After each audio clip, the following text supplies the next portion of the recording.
তিস্তার পানি বন্টন আন্তর্জাতিক আইন মেনে হতে হবে, চুক্তি নিয়ে আলোচনা করবে অন্তর্বর্তী সরকার।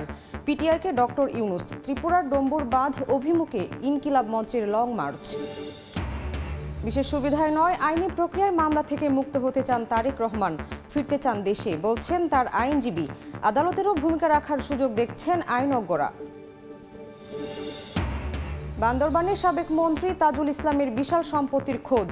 জালিয়াতি করে স্ত্রীর নামে কিনেছেন 100 একর জমি, দখল করেছেন আরও 400 একর। ফেরত চান ভুক্তভোগীরা। আন্দোলনরত পোশাক শ্রমিকদের যৌক্তিক সব দাবি মেনে নেবে বিজিএমইএ। কাউকে ছাঁটাই না করার ঘোষণা। শিল্প বাঁচাতে আজ থেকে কাজে যোগ দেওয়ার আহ্বান নেতাদের। এবং অন্তহীন অভিযোগের পর স্বস্তির গল্প। শাহজালাল বিমানবন্দরে স্বল্প সময়ে মিলছে সেবা। উচ্ছ্বসিত যাত্রীরা। বিদেশি কোম্পানিকে দায়িত্ব দিতে হয়রানি জিইয়ে রাখার অভিযোগ।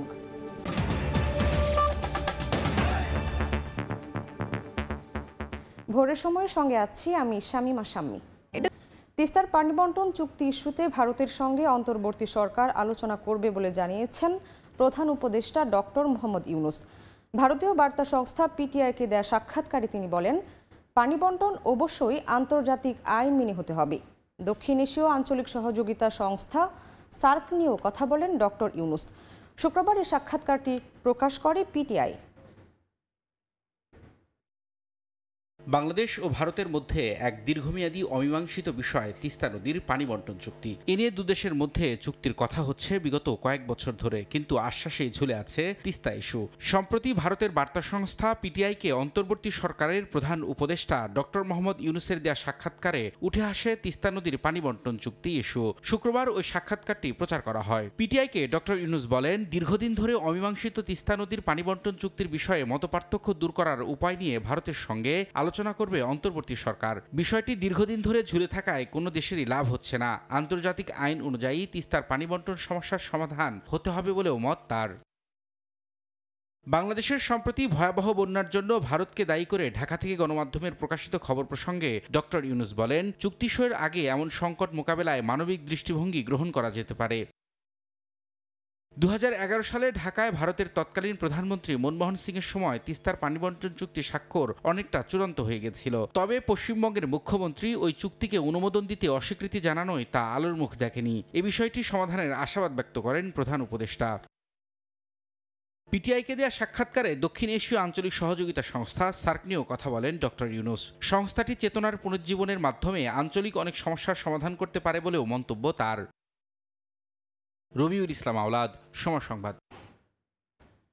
এদিকে ভারতের ত্রিপুরার ডম্বুর বাঁধ অভিমুখে লং মার্চ করেছে ইনকিলাব মঞ্চ।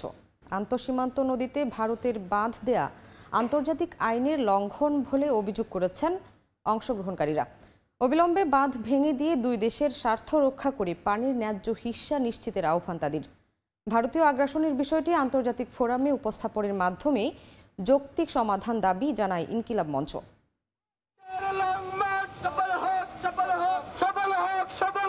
কপালে বাঁধা লাল সবুজের বিজয় নিশান, হাতে উড়ছে জাতীয় পতাকা। সারি সারি ট্রাকে করে ছাত্র জনতার লং মার্চের গন্তব্য ভারতের ত্রিপুরার ডম্বুর বাঁধ। শুক্রবার সকালে রাজধানীর শাহবাগ থেকে শুরু করে যাত্রাবাড়ি ও কুমিল্লার চান্দিনায় পথসভা করেন লং মার্চে অংশগ্রহণকারীরা। ভারত কর্তৃক আন্তঃসীমান্ত নদীতে বাঁধ দেয়াকে আন্তর্জাতিক আইনের সুস্পষ্ট লঙ্ঘন বলে অভিযোগ করেন তারা। বলেন, বাঁধের কারণে বর্ষা মৌসুমে বন্যা আর ফসলের মৌসুমে খরার কবলে পড়ছে বাংলাদেশ। ভারত এবং বাংলাদেশের আন্তঃনদী হচ্ছে 54টি, সেখানে 30টার মধ্যেই তারা একতরফা বাঁধ নির্মাণ করেছে। আমরা বর্ষায় পানি দিয়ে আমাদের ডুবে মারছেন, গরমের দিন খরায় আমাদের পানি নদী কৃষি কাজগুলো হচ্ছে না। ভারতের পানির আগ্রাসন বন্ধ করতে হবে এবং যেই বাঁধগুলো অভিন্ন নদীর অববাহিকায় ভারত নির্মাণ করেছে সেই বাঁধগুলো অবশ্যই ভেঙে দিতে হবে। যুগের পর যুগ বাংলাদেশকে পানির ন্যায্য হিস্সা থেকে বঞ্চিত করায় আন্তর্জাতিক আদালতে ভারতের বিরুদ্ধে মামলা করার দাবি জানান তারা। আমরা চাই অতি সত্বর আন্তর্জাতিকভাবে কথা বলা হোক এবং এই বাঁধগুলো উচ্ছেদের ব্যাপারে আন্তর্জাতিকভাবে দাবি তোলা হোক। বিকেলে কুমিল্লার টাউন হলে সার্বভৌম সমাবেশে বক্তব্য রাখেন নানা শ্রেণী পেশার মানুষ। আগ্রাসনের প্রতিবাদ জানিয়ে ভারতীয় পণ্য বর্জনের ডাক দেন তারা। আজ ভারত আমাদেরকে চারদিক থেকে বন্ধ করে রেখেছে, আমরা কি ভারতীয় পণ্য বর্জন করতে পারি না? ভারতের পেঁয়াজ না খেলে আমরা কি মরে যাব? সমাবেশে আন্তর্জাতিক আইন লঙ্ঘন করে নির্মাণ করা বাঁধ ভেঙে দেয়া সহ ভারত কর্তৃক বাংলাদেশকে ক্ষতিপূরণ দেয়া সহ ৫ দফা দাবি জানান ইনকিলাব মঞ্চের মুখপাত্র।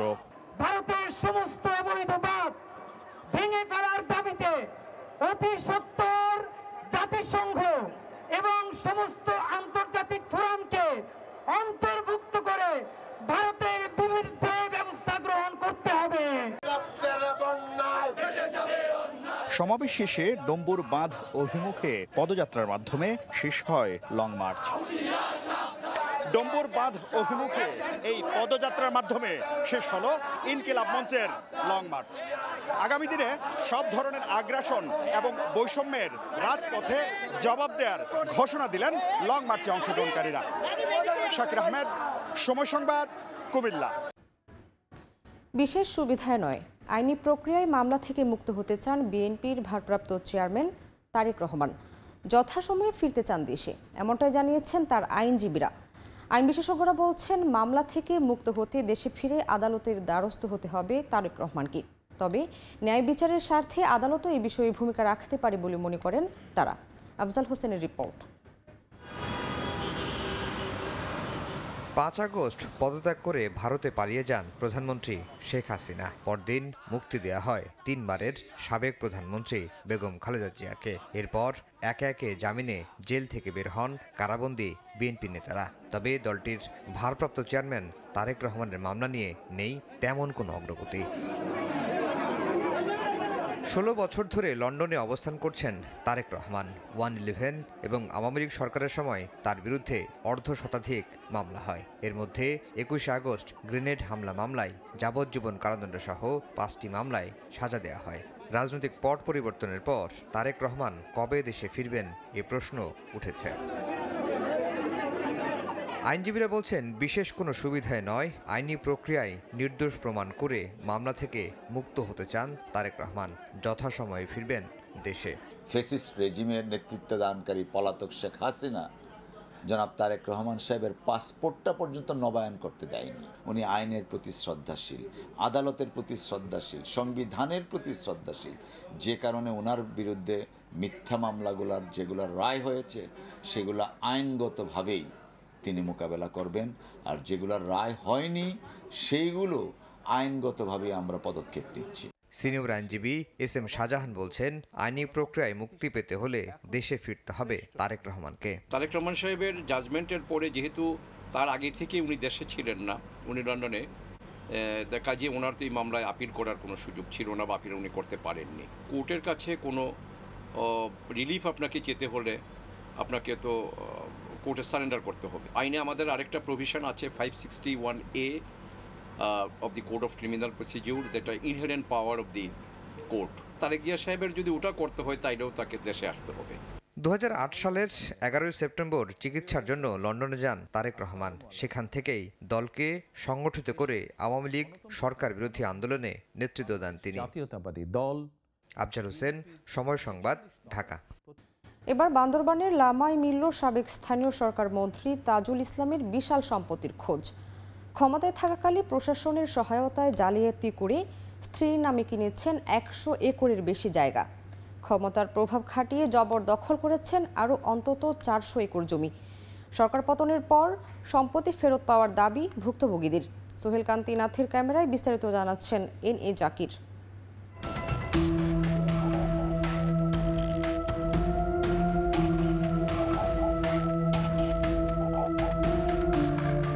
গাছগাছালিতে ঢাকা ছায়া ঘেরা বিশাল জমি, আছে ছোট ছোট কয়েকটি টিনশেড ঘর সহ বাংলো বাড়ি, একেবারে শুনশান নীরবতা। বান্দরবানের লামায় ৫০০ একরের এই সম্পত্তির মালিক সাবেক স্থানীয় সরকার মন্ত্রী তাজুল ইসলাম। এলাকাবাসীর অভিযোগ, ক্ষমতার প্রভাব খাটিয়ে সরই ইউনিয়নে স্ত্রী ফজিয়া ইসলামের নামে ক্রয় করেন 100 একরের বেশি জায়গা, আর ক্ষমতার প্রভাব খাটিয়ে দখল করে নিয়েছেন আশপাশের অসংখ্য মানুষের জায়গা। শুধু তাই নয়, স্থানীয় সরকার মন্ত্রণালয়ের অর্থায়নে যাতায়াতের জন্য রাস্তা, বৈদ্যুতিক সংযোগ, সীমানা পিলার, মাছের প্রজেক্ট, গবাদি পশুর খামার সহ তৈরি করা হয়েছে বাংলো বাড়ি। স্থায়ী বাসিন্দা ছাড়া পার্বত্য এলাকায় জায়গা ক্রয়ের বিধান না থাকলেও প্রভাব খাটিয়ে ইউনিয়ন চেয়ারম্যান ও প্রশাসনের সহায়তায় সম্পূর্ণ জালিয়াতির মাধ্যমে স্ত্রীর নামে এসব জায়গার রেজিস্ট্রেশন করা হয়। ভূমি অফিসের রেকর্ড রুমে তার নামে রয়েছে অসংখ্য জায়গার জমাবন্দি। সম্প্রতি এসব জায়গার কাগজ দিয়ে নিজ নামে নিয়েছেন রাজার সনদ। ভুক্তভোগীরা জায়গা ফেরতের দাবি জানিয়েছেন। প্রভাব খাটে অনেক জায়গা দখল করতে পারি, 500 বছর 8 বছর আর আলদল কিছু করি নেওয়া পারি একদম আরা ফুল ও গিয়ে আমরা চাচ্ছি আমাদের যে ক্ষতিগুলো করছে আমাদের বা জায়গা জায়গা যেগুলো নিয়ে গেছে আমরা এগুলো ফেরত চাই। এদিকে আইনগতভাবে জায়গা কেনার বিধান না থাকলেও ক্ষমতার প্রভাবে চাপে পড়ে সনদ দিতে বাধ্য হয়েছেন বলে জানান সরই ইউনিয়ন চেয়ারম্যান। যেখানে আমার ইউনিয়নের হোল্ডিং দেখাবে, হোল্ডিং অনুযায়ী আমরা দিতে পারছি। হোল্ডিং যখন আজকের না, এটা হোল্ডিংটা অনেক আগের ওনার নামে। তবে অবৈধ ও বেআইনিভাবে প্রশাসনের যে কর্মকর্তারা নিবন্ধনের কাজে জড়িত তাদের আইনের আওতায় আনার পরামর্শ আইনজীবীর। অবৈধ ভূমি ক্রয় বিক্রয় এবং রেজিস্ট্রেশন এবং নামজারির কাজে স্থানীয় প্রশাসনের যেসব দুর্নীতিবাজ কর্মকর্তা কর্মচারী জড়িত তাদের দৃষ্টান্তমূলক শাস্তির ব্যবস্থা করতে হবে। 2019 সালে তাজুল ইসলাম স্থানীয় সরকার মন্ত্রী থাকাকালীন স্ত্রী ফজিয়া ইসলামের নামে ক্রয় করেন 50 একর বেশি জায়গা। এরপর একে একে ক্রয় আর দখল করেন কয়েকশো একর জমি। এ জাকির, সময় সংবাদ, বান্দরবান। তরুণদের স্বপ্ন বাস্তবায়নে জাতীয় ঐক্যের বিকল্প নেই বলে মন্তব্য করে বিএনপির স্থায়ী কমিটির সদস্য আমির খসরু মাহমুদ চৌধুরী বলেছেন, ছাত্র জনতার আন্দোলনের ফসল নষ্ট করতে ষড়যন্ত্র করছে পরাজিত শক্তি। এ ষড়যন্ত্র মোকাবিলায় সবাইকে ঐক্যবদ্ধ থাকার আহ্বান জানান তিনি। এদিকে দলটির সিনিয়র যুগ্ম মহাসচিব রুহুল কবির রিজভী বলেছেন, দেশকে অস্থিতিশীল করার চেষ্টার ষড়যন্ত্রের বিরুদ্ধে সবাইকে সচেতন থাকতে হবে।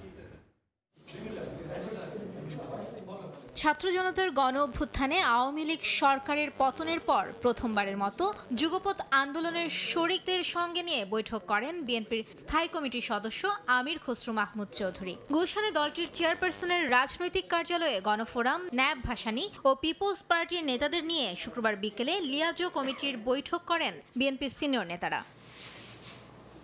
পরে গণমাধ্যমে কথা বলেন আমির খসরু মাহমুদ চৌধুরী। অভিযোগ করেন, দেশে অস্থিরতা তৈরি করে অর্থনীতি সহ সকল শিল্প কারখানা ধ্বংসে একটি মহল ষড়যন্ত্র অব্যাহত রেখেছে। ছাত্র জনতার বিজয় অক্ষুণ্ণ রাখতে সবাইকে ঐক্যবদ্ধ হয়ে তা মোকাবেলারও আহ্বান জানান তিনি। বিভিন্ন মিল ফ্যাক্টরিগুলোতে, ওষুধ কারখানাগুলোতে, গার্মেন্ট ফ্যাক্টরিগুলোতে, বিভিন্ন ফ্যাক্টরিগুলোতে আজকে ষড়যন্ত্র করে এগুলোকে বন্ধ করে দেওয়ার জন্য অনেক ধরনের কর্মকাণ্ড চলছে। যারা দেশকে অস্থির করতে চাচ্ছে, আমাদের সকলকে ঐক্যবদ্ধ চেষ্টা করতে হবে যাতে দেশটা স্থিতিশীল থাকে। এর আগে বিকেলে রাজধানীর রামপুরায় নিহত রিকশা চালক সাগরের পরিবারের সঙ্গে দেখা করে বিএনপির সিনিয়র যুগ্ম মহাসচিব রুহুল কবির রিজভী বলেন, ভারতের প্রতিরক্ষা মন্ত্রী রাজনাথ সিং বাংলাদেশের পরিস্থিতি নিয়ে যে বক্তব্য দিয়েছেন তা নানান প্রশ্নের জন্ম দিয়েছে। তিনি বলেন, কালো টাকা ছিটিয়ে দেশকে অস্থিতিশীল করার ষড়যন্ত্র করছে পরাজিত শক্তিরা। বাংলাদেশ একটি স্বাধীন দেশ, সার্বভৌম দেশ। এইখানে ভারতের প্রতিরক্ষা মন্ত্রী আপনার ইউক্রেন, রাশিয়া বা ওখানে ইসরায়েল হামাসের সাথে বাংলাদেশের এখানে তুলনা করলেন কেন? যারা পরাজিত হয়েছেন কালো টাকা ছড়িয়ে তারা এক ধরনের অস্থিতিশীলতা তৈরি করছে এবং আরও করতে পারে। দুপুরে রংপুরে ছাত্র আন্দোলনে নিহত আবু সাইদের স্বজনদের সঙ্গে সাক্ষাৎ করেন জেলা ছাত্র দলের কেন্দ্রীয় কমিটির নেতারা। মাইমুনা হায়দার চৌধুরী, সময় সংবাদ, ঢাকা। রাজধানীর যাত্রাবাড়ি এলাকায় ছাত্র আন্দোলনের সময় নিহতদের পরিবারকে আর্থিক সহায়তা দিয়েছে ঢাকা মহানগর দক্ষিণ শাখা জামায়াত। শুক্রবার সকালে শনির আখড়া বালুর মাঠে হতাহতদের স্বজনদের সঙ্গে মতবিনিময় করেন দলটির নেতারা। পরে নিহত 25 জনের প্রত্যেকের পরিবারকে নগদ 2 লাখ টাকা সহায়তা দেওয়া হয়। সভায় প্রধান অতিথির বক্তব্যে ঢাকা মহানগর দক্ষিণ শাখার আমির নুরুল ইসলাম বুলবুল বলেন, আন্দোলনে নিহতদের পরিবারের দায়িত্ব সরকারকে নিতে হবে। গণহত্যায় জড়িত পুলিশ সদস্যদেরও বিচার দাবি করেন তিনি।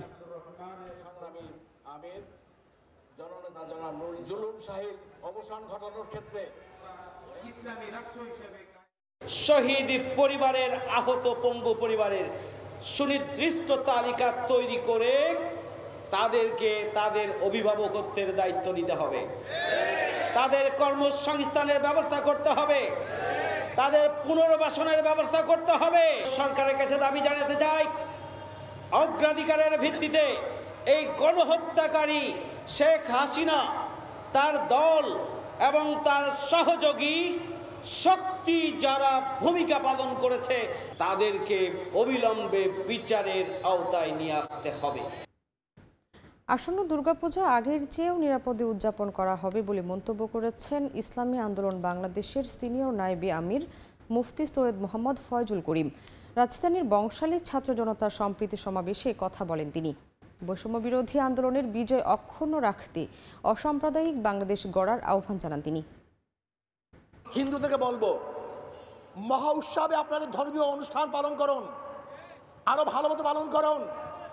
আওয়ামী লীগের আমলে যেরকম পালন করতে না পারছেন, তার চেয়ে আনন্দের সাথে আপনারা আপনাদের ধর্মীয় অনুষ্ঠান পালন করবেন। যদি প্রয়োজন হয় আমরা আপনাদেরকে ছায়ার মতো রাখবো। একদল ফেসিবাদ, দখলদার, লুটেরারা আবার দেশকে লুট করার চক্রান্ত করতেছে। আমরা চাই না কারোর উপর জুলুম করতে, কাউকে বৈষম্য করার জন্য আন্দোলন করি নেই, বরং বাংলাদেশের প্রত্যেকটা নাগরিকের অধিকারকে সমুন্নত রাখার জন্যই 5ই আগস্ট আমরা জীবন দিয়েছিলাম। ভোরের সময় আরও থাকছে। স্থবিরতা কাটিয়ে ঘুরে দাঁড়াচ্ছে দেশের অর্থনীতি। 8 মাসে চট্টগ্রাম বন্দরে কন্টেইনার ও কার্গো হ্যান্ডলিং বেড়েছে 9%। পোশাক রফতানি বেড়েছে $1.5 বিলিয়ন। অন্তহীন অভিযোগের পর শাহজালাল বিমানবন্দরে স্বস্তির গল্প। অনেক কম সময়ে মিলছে সব সেবা। উচ্ছ্বসিত প্রবাসী সহ সাধারণ যাত্রীরা। কর্তৃপক্ষ জানান, নানামুখী উদ্যোগে বেড়েছে সেবার গতি। বিশেষজ্ঞরা বলছেন, বিদেশি কোম্পানিকে দায়িত্ব দিতেই বছরের পর বছর হয়রানি জিয়ে রাখতেন সালমান এফ রহমান চক্র। কাজল আব্দুল্লাহর রিপোর্ট। 1.5 দশক ধরে দেশের শাসন ব্যবস্থায় থাকা আওয়ামী লীগ সরকারের পতনের পর স্বল্প সময়েই চোখে পড়ার মতো পরিবর্তন এসেছে হযরত শাহজালাল আন্তর্জাতিক বিমানবন্দরের যাত্রী সেবায়। বছরের পর বছর পাহাড় সম অভিযোগ ছিল যে প্রবাসীদের, তারাই বিমানবন্দরে নেমে বলছেন স্বস্তির গল্প। লাগেজ ভাঙা তো দূরের কথা, ইমিগ্রেশন পার হয়ে অনেক যাত্রী নিজেদের লাগেজ হাতে পাচ্ছেন 15 থেকে 20 মিনিটেই। ফ্লাইটে থেকে নামার সাথে সাথে লাগেজ পাইছি। আমি আসতেই 15-20 মিনিটের ভিতর আমি দুটোটা কভার করে ফেলছি। গতবার যখন আসছিলাম তখন অনেকটা লাগেজ আসে নেই, আর এবার প্রশ্ন যেগুলো দরকার ছিল ওইগুলো করছে, এক্সট্রা প্রশ্ন জিজ্ঞেস করে নেই। পরিবর্তনের হাওয়ায় বন্ধ হয়েছে যাত্রী লাঞ্ছনা, ইমিগ্রেশন, পুলিশ ও কাস্টমস সহ পদে পদে হয়রানিও। সহযোগিতায় রয়েছে হেল্প ডেস্ক, ফ্রি ওয়াইফাই ও টেলিফোন সেবা। কথা বলার জন্য সুবিধা করছে, ফ্রি ইন্টারনেট চালু করছে। আগের চেয়ে অনেক উন্নত মানের সেবা আমরা পাচ্ছি এখন। বিমানবন্দর কর্তৃপক্ষ বলছেন, গ্রাউন্ড হ্যান্ডলিংয়ে হাজার হাজার কোটি টাকার ইকুইপমেন্ট, জনবল নিয়োগ ও নিরাপত্তা কর্মীদের স্বতঃস্ফূর্ত দায়িত্ব পালনের কারণেই গতি বেড়েছে সার্বিক কার্যক্রমে। আমাদের যে গ্রাউন্ড হ্যান্ডলিং যারা আছেন বিমান বাংলাদেশ এয়ারলাইন্স, আমরা চেষ্টা করছি সম্মানিত যাত্রীদের লাগেজ যেন খুব স্মুথলি, খুব দ্রুততার সাথে চলে আসে, আমরা সেটা চেষ্টা করছি। এছাড়া এভিয়েশন সিকিউরিটি র্যাম কন্ট্রোলের তত্ত্বাবধানে সেটা আমরা আরও দ্রুততার সাথে চেষ্টা করছি। তবে অফিসিয়াল সব বক্তব্যকে পেছনে ফেলে ভিন্ন তথ্য দিলেন বিমানের সাবেক এই কর্তা। জানালেন, পরিকল্পিতভাবেই যাত্রী সেবা নিয়ে নেতিবাচক ভাবমূর্তি সৃষ্টি করে রাখা হতো। ভিনদেশি কোম্পানির হাতে বিমানবন্দরের সেবা কার্যক্রম তুলে দিতেই নীল নকশা করেছিলেন শেখ হাসিনা সরকার উপদেষ্টা সালমান এফ রহমান। হ্যান্ডলিং অনেক ইমপ্রুভ করেছে। এটার পেছনে একটা বড় ফ্যাক্টর হলো যে আগে বড় একটা ডিমোটিভেশন ছিল। তৎকালীন সরকার প্রধানের কমার্স উপদেষ্টার তার পিএসকে বিমানের ম্যানেজিং ডিরেক্টর করা হয়েছিল এই হ্যান্ডলিংটা দিয়ে দেওয়ার জন্য। এটা বিমানের কর্মকর্তা কর্মচারীদের জন্য বিরাট একটা ডিমোটিভেশন ছিল। এখন আলহামদুলিল্লাহ সেই ডিমোটিভেশনটা আর নেই। শেষ কয়েক বছরে বিমানবন্দরে যতটা উন্নয়ন চোখে পড়েছে, তার চেয়ে অদৃশ্যভাবেই স্বার্থান্বেষী মহলের কালো থাবা অধিকার বঞ্চিত করেছে সাধারণ যাত্রীদের। দায়ীদের শাস্তির দাবি জানিয়েছেন সংশ্লিষ্টরা। কাজল আব্দুল্লাহ, সময় সংবাদ, ঢাকা। কুয়েত থেকে প্রবাসীদের পাঠানো পণ্য ও কাঁচামাল চট্টগ্রাম বন্দর ও দেশের 2 বিমানবন্দরে নষ্ট হয়েছে বছরের পর বছর। কর্তৃপক্ষের কাছে গিয়ে প্রতিকারের বদলে হতে হয়েছে হেনস্থা। সম্প্রতি সংবাদ সম্মেলনে এমন অভিযোগ করে গাফিলতিতে জড়িত কাস্টমস কর্মকর্তাদের বিরুদ্ধে ব্যবস্থার দাবি জানিয়েছেন এয়ার অ্যান্ড সি কার্গো সমিতি কুয়েতের নেতারা। কুয়েতে কার্গো ব্যবসার সঙ্গে জড়িত বাংলাদেশি প্রবাসীর সংখ্যা প্রায় 1000 খানেক। দেশে পণ্য পাঠাতে নানা সমস্যার কথা জানাতে এই সংবাদ সম্মেলন তাদের।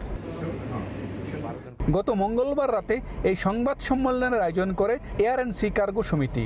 বলা হয়, 2 দেশের আইন মেনে শুধু বাহক হিসাবে প্রবাসীদের পণ্য দেশে পাঠান তারা। কিন্তু করোনা পরিস্থিতির পর থেকে পাঠানো অনেক মালামাল আটকে আছে সমুদ্র ও বিমানবন্দরে। 120 জন এজেন্ট আছে কুয়েতে এবং প্রত্যেকটা এজেন্টে 10 থেকে 12 জন করে স্টাফ আছে। প্রায় আপনার 1200 লোক কাস্টম করে। বিভিন্ন দুর্নীতির কারণে আমরা মাল নিতে পাই না। মাসকে মাস, মাসের পর বছর, বছরের পর বছর চলে যায়। চিটাং কাস্টম হাউসে কাস্টমার কমিশনকে অভিযোগ করছি। ওই সময় তৎকালীন ওই কমিশন আমাদেরকে বলছে, আপনাদের এই মালের উপর আমরা ধান রোপণ করব, এখানে আমরা চাষাবাদ করব, তারপরে মাল দেব না। ব্যবসায়ীদের অভিযোগ, বন্দরে মালামাল আটকে থাকার পেছনে জড়িত এনবিআর ও কাস্টমসের কর্মকর্তারা। প্রবাসীদের মাল আমরা নিয়ে মালটা পাঠাই, কিন্তু ওনাদের কাছে যাওয়ার পরে ওনারা আমাদেরকে ব্যবসায়ী বানাই দেয়, বলে যে আমরা নাকি এই মাল দেশে নিয়ে এই মাল আমরা বিক্রি করি। আমরা চাইলেই 10-20 কেজি 50 কেজি মাল একজনের করে পাঠাতে পারি না। এখানে বিমানের রেট আছে, কাস্টম চার্জ আছে, যার জন্য আমরা কি করি, আমরা যারা মাধ্যম, আমরা যারা এজেন্ট, সবার মালামালগুলো সংগ্রহ করে একসাথে পাঠাই। এখন বাংলাদেশে মালামালগুলো যাওয়ার পরে ওইখানের যে কাস্টমস কর্মকর্তা বলেন অথবা এনবিআর বলেন, যারাই দায়িত্বপ্রাপ্ত আছে, তারা কি করে আমাদেরকে বলা হয় আমরা নাকি ব্যবসা করি। কখনো নাই, মালগুলো সবগুলো প্রবাসীদের মাল, আমরা শুধুমাত্র ক্যারিয়ার, যাদেরকে বলা হয় মাধ্যম। প্রবাসীদের নিত্য প্রয়োজনীয় পণ্য বাংলাদেশে পাঠাতে নির্দিষ্ট নীতিমালা প্রণয়ন এবং এর যথাযথ প্রয়োগের দাবি জানান ব্যবসায়ীরা। মঈন সুমন, সময় সংবাদ, কুয়েত। আন্দোলনরত পোশাক শ্রমিকদের কাজে যোগ দেওয়ার আহ্বান জানিয়েছেন বিভিন্ন শ্রমিক সংগঠনের নেতারা। শুক্রবার বিজিএমএ নেতাদের সঙ্গে বৈঠক শেষে সংবাদ সম্মেলনে তারা জানান, পর্যায়ক্রমে শ্রমিকদের সব যৌক্তিক দাবি মেনে নেওয়ার আশ্বাস দিয়েছে বিজিএমইএ। এ অবস্থায় শনিবার থেকে শ্রমিকরা কাজে যোগ দেবেন বলে আশার কথা জানান বিজিএমইএ সভাপতি। শ্রমিকদের নানা দাবিতে কয়েকদিন ধরেই অস্থিরতা বিরাজ করছে তৈরি পোশাক শিল্পে। উৎপাদন বন্ধ রেখে শ্রমিকদের এই আন্দোলনে বিপাকে পড়েছেন শিল্প মালিক ও বিদেশি ক্রেতা প্রতিষ্ঠানগুলো। এ অবস্থায় শুক্রবার বিকেলে বিজিএমইএ নেতাদের সঙ্গে বৈঠকে বসেন সাভার, আশুলিয়া, গাজীপুরের রাজনৈতিক নেতাসহ বিভিন্ন শ্রমিক সংগঠনের প্রতিনিধিরা। পরে রাজধানীর উত্তরায় বিজিএমইএ ভবনের সংবাদ সম্মেলনে শ্রমিক নেতারা তুলে ধরেন কারখানা বন্ধ রেখে আন্দোলনের ভয়াবহ পরিণতির চিত্র। অনেক ব্র্যান্ডের সাথে আমাদের কথা হয়েছে, বলতেছে এই সপ্তাহটা দেখব, যদি সামনের সপ্তাহ থেকে ফ্যাক্টরিগুলো না চলে আমাদের বিকল্প ব্যবস্থা করলে ইন্ডিয়াতে, পাকিস্তানে, আমাদের পার্শ্ববর্তী দেশ অথবা ভিয়েতনাম, কম্বোডিয়াতে চলে যাবে, তাহলে কিন্তু 40 লক্ষ মানুষ বিপাকে পড়ব, গার্মেন্টসের মালিকদের কিন্তু কিছু হবে না। এ সময় সংগঠনগুলোর পক্ষ থেকে আশ্বস্ত করা হয়, যেমন ছাঁটাই হবে না কোনো শ্রমিক, তেমনি জানানো হয় মেনে নেওয়া হবে তাদের যৌক্তিক দাবি। তাই দাবি আদায়ে কাজে যোগ দেওয়ার আহ্বান জানান তারা। আলোচনার একটা সুফল হচ্ছে, তারা আপনাদের সকল দাবিগুলো, সমস্যাগুলো বিবেচনায় নেবেন, এটা বলছেন। আমরা একমত হয়েছি যে ইতিমধ্যে যে সমস্ত কারখানায় ব্ল্যাক লিস্টেড করা হয়েছিল সেগুলো বাদ দেওয়া হবে এবং ভবিষ্যতে আর কোনো ব্ল্যাক লিস্টেড হবে না। আমরা সকলে আপনাদেরকে আহ্বান জানাচ্ছি, আপনারা পোশাক শিল্পকে টিকিয়ে রাখেন এবং এই জন্য যার যে ফ্যাক্টরিতে আপনারা কাজ করেন যথাযথভাবে কাজে যোগদান করুন এবং আপনাদের যদি কোনো সমস্যা থেকে থাকে সেটা আপনারা মালিকেরা দ্বিপক্ষীয়ভাবে আলাপ আলোচনা করুন এবং সেখানেও যদি সমঝোতা না হয় তাহলে আপনারা আমাদের সাথে যোগাযোগ করুন। তবু আপনারা রাস্তায় নেমে বিশৃঙ্খলা সৃষ্টি করবেন না এবং কারখানার ভিতরে কাজ বন্ধ করে বসে থাকবেন না। পুরোদমে কাজে যোগ দেওয়ার আহ্বান জানিয়ে বিজিএমইএ এর সভাপতি জানান, কারখানা সচল রাখতে পারলে অনেক সহজ হবে শ্রমিকদের দাবি পূরণ করা। সমস্যার পাশাপাশি একটা পয়েন্টে ঐক্যমত বসেছেন যে আগে ইন্ডাস্ট্রি চালু রাখতে হবে, ইন্ডাস্ট্রি চালু রাখার পরে, ইন্ডাস্ট্রি বাঁচানোর পরে অন্যান্য সমস্ত আলোচনাগুলো স্টেপ বাই স্টেপ আমরা সমাধান করব। আপনারা যে মেসেজ দিয়েছেন এই মেসেজটা সর্বস্তরে পৌঁছাবে এবং নিরবিচ্ছিন্ন পোশাক কারখানাগুলি চলবে। বিজিএমইএর তথ্য, গত এক বছরে নানা কারণে বন্ধ রয়েছে রপ্তানিমুখী 260 থেকে 270টি পোশাক কারখানা। চন্দ্রিমা চৌধুরী, সময় সংবাদ, ঢাকা। শিল্পের কাঁচামাল আমদানি ও তৈরি পোশাক রফতানি বাড়তে থাকায় পুরোদমে ঘুরে দাঁড়াতে শুরু করেছে দেশের অর্থনীতি। বছরের প্রথম 8 মাসে চট্টগ্রাম বন্দরে কন্টেইনার এবং কার্গো হ্যান্ডলিং বেড়েছে 9%। একই সঙ্গে গত বছরের এই সময়ের তুলনায় পোশাক রফতানি বেড়েছে $1.5 বিলিয়ন মার্কিন ডলার। সাখাওয়াত টিপুর ক্যামেরায় বিস্তারিত জানাচ্ছেন কমল দে।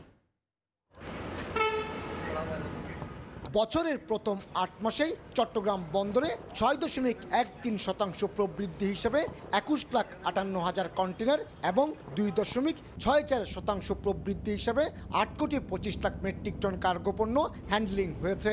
অথচ জুলাইয়ের উত্তেজনাকর রাজনৈতিক পরিস্থিতি এবং আগস্টের ভয়ঙ্কর বন্যায় বিপর্যয়ের কবলে পড়েছিল দেশের আমদানি রপ্তানি বাণিজ্য। আমরা যেখানে 100-150 পর্যন্ত কন্টেনার ডেলিভারি দিয়েছি এই গন্ডগোলের সময় এবং রাস্তাঘাট যখন বন্ধ ছিল, এখন সেটা প্রায় রেকর্ড আমাদের 5,100 পর্যন্ত কন্টেনার ডেলিভারি গেছে, যেটা এ পর্যন্ত চট্টগ্রাম বন্দরের ইতিহাসে রেকর্ড। বন্দরের পাশাপাশি 38 ধরনের আমদানি পণ্য এবং রফতানিকৃত তৈরি পোশাকের যাবতীয় জাহাজীকরণ সম্পন্ন হয় অফডকগুলোতে। রাজনৈতিক অস্থিরতার পাশাপাশি বন্যার মতো প্রাকৃতিক দুর্যোগও কন্টেনার হ্যান্ডেলিংয়ে চমক সৃষ্টি করেছে বেসরকারি 21টি অফডক। গত 8 মাসে 4,75,000 রফতানি কন্টেনার এবং 1,84,000 আমদানি কন্টেনার হ্যান্ডেলিং করে রেকর্ড সৃষ্টি করেছে তারা। মূলত বাড়ছে শিল্পের কাঁচামাল আমদানি। অফডক মালিকদের সংগঠন বিগডার তথ্য অনুযায়ী জানুয়ারি থেকে আগস্ট পর্যন্ত রপ্তানি পণ্য হ্যান্ডেলিংয়ে 7.29% প্রবৃদ্ধি হলো। আমদানি পণ্যে প্রবৃদ্ধি হয়েছে 31.41%। এটা হয়তো এই ইঙ্গিত বহন করে যে রপ্তানির জন্য যে কাঁচামাল আমরা আমদানি করি সেটার হয়তো পরিমাণ বা ভলিউম বেড়ে গেছে, যেটা হয়তো ভবিষ্যতে আমরা এক্সপোর্টের মধ্যে ইন্ডিকেশন বা প্রতিভাত দেখতে পাবো। স্থবিরতা কাটিয়ে গতি ফিরতে শুরু করেছে দেশের তৈরি পোশাক খাতের রফতানিতেও। গত বছরের 8 মাসের তুলনায় 4.95% প্রবৃদ্ধি হিসেবে চলতি বছর 25.27 বিলিয়ন মার্কিন ডলারের পণ্য রফতানি করেছেন গার্মেন্টস মালিকেরা। জুলাই আগস্টের ডেডলক কাটিয়ে রফতানি যেমন বেড়েছে, তেমনি আমদানি হচ্ছে প্রচুর কাঁচামাল। যখন এই দেশ স্বাধীন হলো আবার নতুন করে 5 তারিখের পর থেকে প্রচুর পরিমাণে কিন্তু পোর্টকে খালি করার জন্য অবডকে ঘুষ গেছে, যার ধরুন অবডকের আউটপুটটা অনেকাংশে বেড়েছে। এদিকে চট্টগ্রাম বন্দরে এসেছে পণ্যবাহী 2,539টি জাহাজ। কমল দে, সময় সংবাদ, চট্টগ্রাম। আমদানি বাণিজ্য সহজ করতে উদ্যোগ নিল বাংলাদেশ ব্যাংক। আর্থিক খাতের নিয়ন্ত্রক সংস্থাটি জানিয়েছে, বিলাসবহুল ও অভ্যন্তরীণ ছাড়া অন্য সব ধরনের পণ্য আমদানিতে এলসি মার্জিন তুলে দেওয়া হয়েছে। এলসি খোলার ক্ষেত্রে নগদ মার্জিনের হার নির্ধারিত হবে ব্যাংক গ্রাহক সম্পর্কের ভিত্তিতে। সংকট উত্তরণের পথে কেন্দ্রীয় ব্যাংকের এমন সিদ্ধান্তকে ইতিবাচক হিসেবে দেখছেন অর্থনীতিবিদরা। 2022 সালের শুরু থেকেই অস্থির হয়ে উঠতে থাকে দেশের বৈদেশিক মুদ্রার বাজার, বাড়তে থাকে ডলারের দাম ও সংকট। একই সঙ্গে চাপ বাড়ে নিম্নগামী রিজার্ভের হিসেবে, যার ব্যাপক প্রভাব পড়ে আমদানি বাণিজ্যে। কারণ ওই বছরের 4 জুলাই পণ্য আমদানিতে কড়াকড়ি আরোপ করে বিজ্ঞপ্তি দেয় বাংলাদেশ ব্যাংক, যেখানে বলা হয় বিলাসী পণ্য আমদানিতে 100% আর দরকারি পণ্য আমদানিতে এলসি মার্জিন রাখতে হবে 75%। বৈদেশিক মুদ্রার প্রকট সংকটের চিত্র ফুটে ওঠে ওই প্রজ্ঞাপনে। জানিয়ে দেওয়া হয়, এলসি খোলার ক্ষেত্রে দরকারি ডলারের জমা দিতে হবে আমদানিকারককে, ব্যাংক থেকে মিলবে না কোনো ধরনের সহায়তা। এবার কুটির, অতি ক্ষুদ্র, ক্ষুদ্র ও মাঝারি শিল্পে দরকারি 10 ধরনের পণ্য আমদানিতে এলসি খোলার শর্ত শিথিল করে গত বছরের 20 জুন একটি প্রজ্ঞাপন জারি করে বাংলাদেশ ব্যাংক। সব মিলিয়ে 25 মাসের বেশি সময় ধরে আমদানি সংকোচন নীতিতে চলার পর এবার সহজীকরণের পথে চলার ইঙ্গিত দিল দেশের আর্থিক খাতের নিয়ন্ত্রক সংস্থাটি। বৃহস্পতিবার এক প্রজ্ঞাপন জারি করে জানিয়ে দিল 14 ধরনের পণ্য ছাড়া অন্য পণ্য আমদানিতে এলসি মার্জিন তুলে দিয়েছে কেন্দ্রীয় ব্যাংক। তবে এখনো বিলাসজাতীয় বাংলাদেশে অভ্যন্তরীণভাবে উৎপাদিত বিকল্প পণ্য আমদানিতে কঠোরতা বহাল রাখাকে সময় উপযোগী সিদ্ধান্ত হিসেবে দেখছেন অর্থনীতিবিদরা। যে সিদ্ধান্তটা নেওয়া হয়েছে সেটা অর্থনীতির স্বার্থে অত্যন্ত যৌক্তিক, কিন্তু একই সঙ্গে আমাদের একটা টাইমলাইন দরকার যে আসলে এটা কতদিন চলবে সেই বিষয়ে যদি একটা ইন্ডিকেশন আসে, তাহলে সেই ক্ষেত্রে কিন্তু এখানকার যে লোকাল ব্যবসা বাণিজ্য, বিশেষ করে যে সমস্ত পণ্য আমদানি করা হচ্ছে তার ক্ষেত্রে আসলে এই যে ইম্পোর্ট সাবস্টিটিউশন রয়েছে বা নতুন করে যাতে ইম্পোর্ট সাবস্টিটিউশন ইন্ডাস্ট্রি তৈরি হয়, তো তো সেই বিষয়গুলো দেখাটা আমি মনে করি জরুরি। এখনো যেসব পণ্য আমদানিতে শতভাগ এলসি মার্জিন জমা দিতে হবে সেগুলো হলো মোটর কার, ইলেকট্রনিক হোম বা অফিস অ্যাপ্লায়েন্স, স্বর্ণ ও স্বর্ণালংকার, মূল্যবান ধাতু ও মুক্তা, তৈরি পোশাক, চামড়াজাত পণ্য, পাটজাত পণ্য, আসবাব ও সাজসজ্জা সামগ্রী, ফল ও ফুল, নন সিরিয়াল ফুড অর্থাৎ অশস্য খাদ্যপণ্য, প্রক্রিয়াজাত খাদ্যদ্রব্য ও পানীয় বা টিনজাত খাদ্য, chocolate, biscuit, juice, coffee, soft drinks, alcohol জাতীয় পানীয় ও তামাক ও তামাকজাত বা এর বিকল্প পণ্য। জিনাতারা জশোয়া, সময় সংবাদ, ঢাকা। পতনমুখী সপ্তাহ পার করল দেশের শেয়ার বাজার। গত সপ্তাহের প্রথম কার্যদিবস বাদে 4 দিনই ঢাকা স্টক এক্সচেঞ্জে সূচক এবং বাজার মূলধন কমেছে। প্রায় 22.5% কমলেও সবচেয়ে বেশি লেনদেন হচ্ছে ব্যাংক খাতের শেয়ার।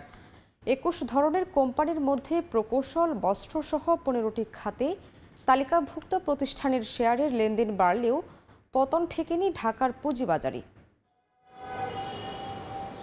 গেল সপ্তাহের প্রথম কার্যদিবসে ঢাকার পুঁজিবাজারে প্রায় 25 পয়েন্ট প্রধান সূচকে যোগ হলেও এর পরের 4 দিন টানা পতনের মুখে প্রায় 104 পয়েন্ট হারায় ডিএসইএক্স। একই চিত্র দেখা গেছে বাজার মূলধনের ক্ষেত্রে। প্রথম কার্যদিবসে 2092 কোটি টাকা বাজারে যোগ হলেও পরের 4 কার্যদিবসে ডিএসইর মূলধন কমে 9242 কোটি টাকা। পতনমুখী গেল সপ্তাহের গড় হিসাবে দেখা যাচ্ছে পুঁজিবাজারে তালিকাভুক্ত 36টি ব্যাংকের শেয়ারের লেনদেন সপ্তাহ ব্যবধানে কমেছে প্রায় 22.5%। তারপরও মোট হাতবদল হওয়া মোট শেয়ারের মধ্যে সর্বোচ্চ 17.5% দখলে রেখেছে ব্যাংক খাত। ব্যাংক খাতের এমন পতনের মুখে হেরে গেছে ডিএসই এর 21টি ধরনের মধ্যে 15 ধরনের তালিকাভুক্ত 266টি কোম্পানির শেয়ার লেনদেন বৃদ্ধির হিসাব। সাপ্তাহিক প্রতিবেদনে দেখা যাচ্ছে বিদ্যুৎ ও জ্বালানি খাতের 23টি কোম্পানির শেয়ার লেনদেন বেড়েছে 67.36%, প্রকৌশল খাতের 42টি প্রতিষ্ঠানে বেড়েছে 46.30%, 28% বেড়েছে বস্ত্র খাতের 58টি প্রতিষ্ঠানের শেয়ার লেনদেন বেড়েছে বিমা খাতের 43টি প্রতিষ্ঠানের শেয়ারেরও। তারপরও ব্যাংকের সঙ্গে বাজারকে পতনের মুখে ঠেলে দিয়েছে সপ্তাহ ব্যবধানে ওষুধ শিল্পের 34টি কোম্পানির প্রায় 23.5% শেয়ার হাতবদল কমে যাওয়ার হিসেব।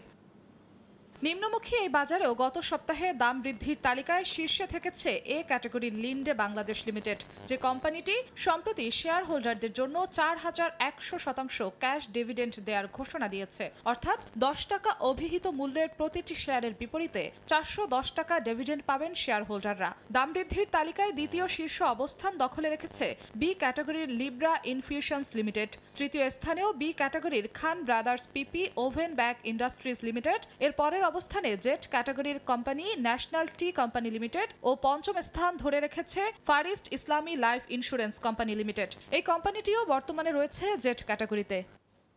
সপ্তাহ জুড়ে দরপতনের শীর্ষ স্থান দখলে রেখেছে জেট ক্যাটাগরির company new line clothing limited. দ্বিতীয় স্থানে থেকেছে অবশ্য এ ক্যাটাগরির প্রতিষ্ঠান খুলনা পাওয়ার কোম্পানি লিমিটেড। তৃতীয় স্থানে বি ক্যাটাগরির কোম্পানি শাইনপুকুর সিরামিক্স লিমিটেড। চতুর্থ স্থানেও বি ক্যাটাগরির কোম্পানি কপারটেক ইন্ডাস্ট্রিজ লিমিটেড। আর পঞ্চম স্থানে থেকেছে জেট ক্যাটাগরির আরেক প্রতিষ্ঠান ইয়াকিন পলিমার লিমিটেড কোম্পানি। জিনাতারা জশোয়া, সময় সংবাদ, ঢাকা। চলতি বছর দেশে সবুজ মাল্টার উৎপাদনের লক্ষ্যমাত্রা প্রায় 1 লাখ টন নির্ধারণ করা হয়েছে, যার বাজার মূল্য প্রায় 800 কোটি টাকা। আমদানি কমে আসায় চাপ কমেছে বৈদেশিক মুদ্রায়। সাইট্রাস ফলের উন্নয়নে আরও গবেষণা ও কৃষক সহায়তার কথা জানিয়েছে কৃষি বিভাগ। তবে দাম পেতে সঠিক সময়ে এসব ফল বাগান থেকে সংগ্রহের পরামর্শ গবেষকদের। কাজল আব্দুল্লাহর রিপোর্ট।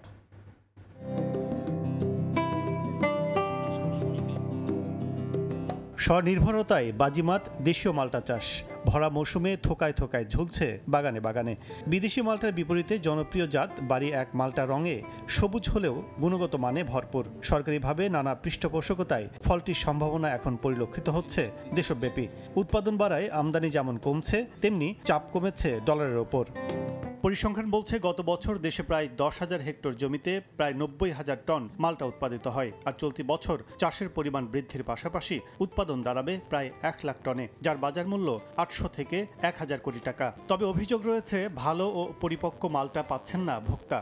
ভালো দামের আশায় আগাম সংগ্রহের কারণে অপরিপক্ক শক্ত মালটা কিনে প্রতারিত হওয়ার ঘটনাও ঘটছে। এমন অবস্থায় গবেষকরা বলছেন পরিপক্ক ও স্বাদযুক্ত রসালো মালটা পেতে হলে গাছ থেকে মালটা সংগ্রহ শুরু করতে হবে সেপ্টেম্বরের মাঝামাঝি থেকে। সেপ্টেম্বর মিডল আমরা বলি অ্যাপ্রোপ্রিয়েট সময়, সেই সময় হারভেস্ট করেন, আপনার ফলনটাও কাঙ্ক্ষিত পরিমাণে হবে এবং এর মিষ্টতাও যথাযথ হবে। বাইরে থেকে আমরা ফলটা যদি দেখেন আপনি গাঢ় সবুজ থেকে ইয়েলোইশ কালার ধারণ করবে বাহ্যিকভাবে। আর আরেকটা ব্যাপার হলো আপনি ফলটাকে যখন হাতে নেবেন, টেনিস বলের মতো ফলটাকে পাঁচ করলে এটা একটু ভিতরের দিকে নুয়ে যাবে। দ্যাট মিনস এটার ভিতরে পর্যাপ্ত রস হয়েছে, এটার প্রমাণ কি হলো এটার ভিতরে পর্যাপ্ত রস আছে এবং ওই সময় ফলটা হারভেস্ট করতে হবে।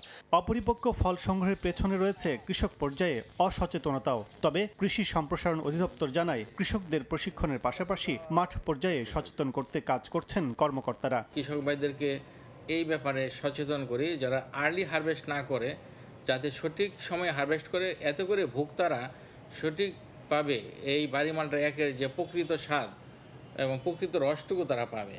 আমরা দেখেছি যদি আর্লি হারভেস্ট করে তাহলে মিষ্টতা বা টিএসএস লেভেল কম থাকে, আবার যদি খুব দেরিতেও বা বিলম্বে হারভেস্ট করে তখনও দেখা যায় যে মালটাতে যে রসের পরিমাণ কমে যায়। দেশি পয়সা মালটা বাড়ি এক বাজার থেকে কেনার সময় অবশ্যই সবুজের মাঝে হালকা হলদে রং ধারণ করেছে এমনটি দেখে কেনার পরামর্শ গবেষকদের। কাজল আব্দুল্লাহ, সময় সংবাদ, ঢাকা। ভাঙছে না ডিমের বাজারের সিন্ডিকেট। এবার প্রতি ডজনে দাম বেড়েছে 10 টাকা করে, কিন্তু কেন বেড়েছে তা জানা নেই বিক্রেতার। সাপ্তাহিক ছুটির দিনে বাজারে গিয়ে মুরগির দাম শুনেও স্বস্তি নেই ক্রেতার। সপ্তাহ ব্যবধানে ব্রয়লার আর সোনালী বিক্রি হচ্ছে কেজিতে 10 থেকে 20 টাকা বেশিতে। দিনের সঙ্গে দাম বৃদ্ধির এই চক্রে নাজেহাল অবস্থা স্বল্প আয়ের মানুষের। রাজধানীর কারওয়ান বাজারে ঢুকতেই মুরগি বিক্রেতারা জানালেন সপ্তাহ ব্যবধানে কেজিতে 10 থেকে 20 টাকা বেড়েছে ব্রয়লার ও সোনালীর দাম। কারণ হিসেবে সম্প্রতি ফেনী নোয়াখালী অঞ্চলে আকস্মিক বন্যায় খামার ক্ষতিগ্রস্ত হওয়াকে দায়ী করছেন তারা, যদিও তাদের এই দাবিকে অযৌক্তিক বলছেন ক্রেতারা। ব্রয়লার মুরগি আজকে বিক্রি করতেছি 170 টাকা, বন্যার কারণে খামারগুলো বন্ধ ছিল। আমার মনে হয় না কোনো যৌক্তিকতা আছে, আর বাজারে প্রচুর সাপ্লাই আছে। এই সপ্তাহে এসে ডিমের বাজারও ঊর্ধ্বমুখী। হুটহাট দাম বৃদ্ধির সঠিক কারণ না জানলেও পাইকারদের ঘাড়ে দায় চাপাচ্ছেন খুচরা বিক্রেতারা। যদিও ভোক্তাদের স্পষ্ট দাবি, সিন্ডিকেটের কারসাজিতেই বেশি দামে ডিম কিনতে বাধ্য হচ্ছেন তারা। ডিম গেছে সপ্তাহে বেচতেছি 150 টাকা ডজন, চলতি সপ্তাহে 160 টাকা করে বেচা লাগে। পাইকারি বাজারটার উপরে শতকরা 20 টাকা বাড়তি। সিন্ডিকেট আছে, ওরা নিজেদের মতো করে ডিমের দামটা নির্ধারণ করে, কারণ এটা তো মনিটরিং নাই। মাছ বাজারের বিক্রেতারা জানালেন সরবরাহ বাড়ার পরও ইলিশ ছাড়া অন্য মাছের দাম কেন কমছে না তার উত্তর নেই তাদের কাছে।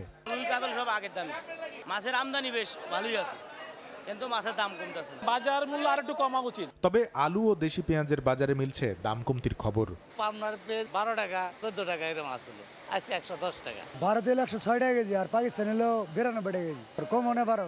যদি প্রাইসটা একটু আমাদের আয়ত্তে আসতো আমরা আর একটু ভালো থাকতে পারতাম। আলুদা নিম্নমুখী, আগে ছিল 48-49, এখন 46-47। এদিকে সবজির দাম কমতির দাবি বিক্রেতারা করলেও ক্রেতারা বলছেন উল্টো কথা। আজকের বাজারে পটল আছে 50 কেজি, ভিন্ডি আছে 40 থেকে 45 কেজি, চিচিং আছে 50-60 কেজি। যে সবজি আমি 3-4 দিন আগে 25-30 টাকা করে কিনছি, আজকে 50 টাকা 70 টাকা।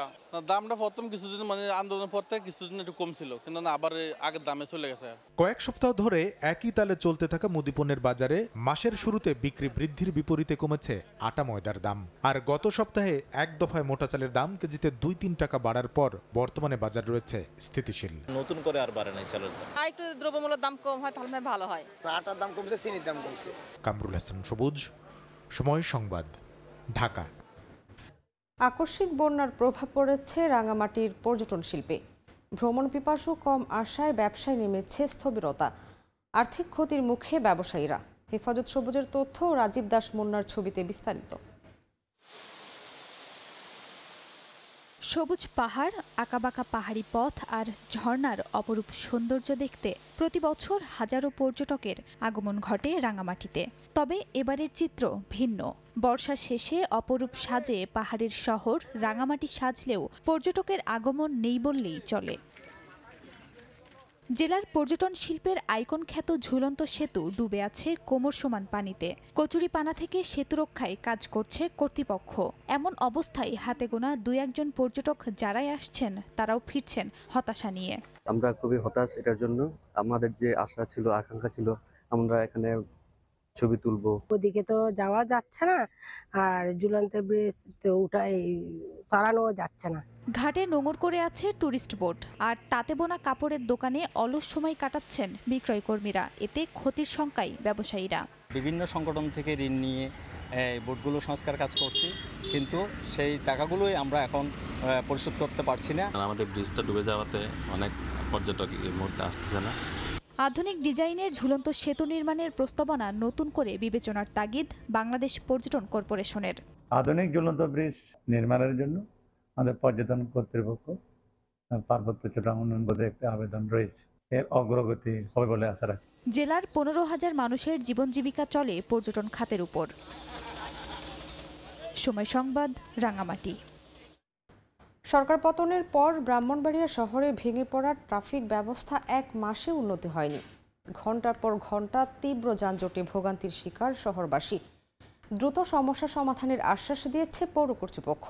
হৃদয় পালের ক্যামেরায় উজ্জ্বল চক্রবর্তীর রিপোর্ট।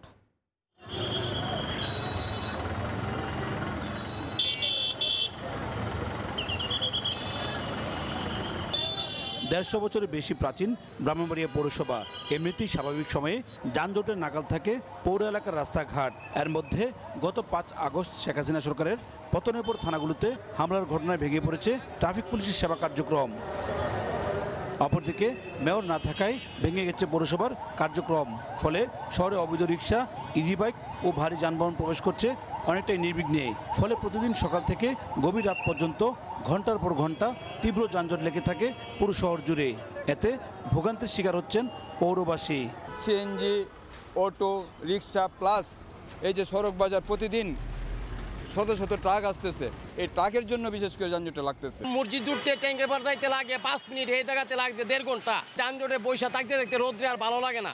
এটার থেকে আমরা মুক্তি চাই। পৌরবাসীর নাগরিক দুর্ভোগ লাঘবের জন্য তিনি তার দায়িত্বকে অগ্রাধিকার ভিত্তিতে তিনি এই কাজটি করবেন এবং যত দ্রুত সম্ভব পৌরবাসীকে এই নাগরিক দুর্ভোগ থেকে উদ্ধার করবে। এদিকে মাঠের বাস্তব চিত্র তুলে ধরে ট্রাফিক পুলিশ কর্মকর্তা জানান, 5 আগস্ট থানায় হামলার ঘটনায় মামলা দায়েরের সরকারি সরঞ্জাম খোয়া গেছে। সরঞ্জাম হাতে পেলে মামলা দায়েরের কার্যক্রম শুরু হবে। ভবিষ্যতে আমাদের এগুলো চলে আসলে কজ মেশিন, তারপর মামলা করার সিস্টেম যেগুলো ছিল ওগুলো চলে আসলে আমরা আশা করি ট্রাফিকের ব্যবস্থা আরও উন্নত হবে। অটো, সিএনজি এগুলোর সংখ্যা আশেপাশে গ্রাম থেকে আরও চলে আসছে। এই সংখ্যাটা আমরা যখন ধরাধরি শুরু করবো, মামলা আওতা নিয়ে আসবো, তখন অটোমেটিক যানজটটা কমে যাবে। অন্যদিকে যানজটের ভোগান্তিকতা স্বীকার করে পৌর প্রশাসক জানান, অচিরেই পরিস্থিতি স্বাভাবিক করার লক্ষ্যে উদ্যোগ নেওয়া হবে। আমরা যেহেতু নতুন দায়িত্ব নিয়েছি, একটু আমাদেরকে সময় দিতে হবে। আমরা পৌরসভার প্রত্যেকটা সমস্যা একে একে আমরা সমাধানের চেষ্টা করব। প্রায় 19 বর্গ কিলোমিটার ব্রাহ্মণবাড়িয়া পৌর এলাকায় অন্তত 18,000 রিক্সা ও ইজি বাইক চলাচল করে। গত 5 আগস্টের পর থেকে ভেঙে পড়া ট্রাফিক ব্যবস্থা উন্নত না হয় এভাবে থমকে থাকে পুরো ব্রাহ্মণবাড়িয়া শহর। ভোগান্তির শিকার নাগরিকদের দাবি, দ্রুত সময়ের মধ্যে ট্রাফিক ব্যবস্থা উন্নত করা হোক। উজ্জ্বল চক্রবর্তী, সময় সংবাদ, ব্রাহ্মণবাড়িয়া। সারা দেশে একযোগে জাতীয় সঙ্গীত গাওয়া কর্মসূচি পালন করেছে উদীচী। সংগঠনের সদস্যরা বলছেন, জাতীয় সঙ্গীত নিয়ে ষড়যন্ত্রের প্রতিবাদে তাদের এই কর্মসূচি অব্যাহত থাকবে। শুক্রবার সকালে রাজধানীর জাতীয় প্রেস ক্লাবের সামনে কেন্দ্রীয়ভাবে জাতীয় সঙ্গীত গাওয়া কর্মসূচি শুরু করেন উদীচীর সদস্যরা। পরে তারা বলেন, গণ অভ্যুত্থানের মূল সুর বিভক্ত করতে একদল ষড়যন্ত্রে লিপ্ত হয়েছে। মুক্তিযুদ্ধের প্রকৃত চেতনার বিরোধিতা করে তারা জাতীয় পতাকা, জাতীয় সঙ্গীতের ওপর আঘাত হানতে শুরু করেছে।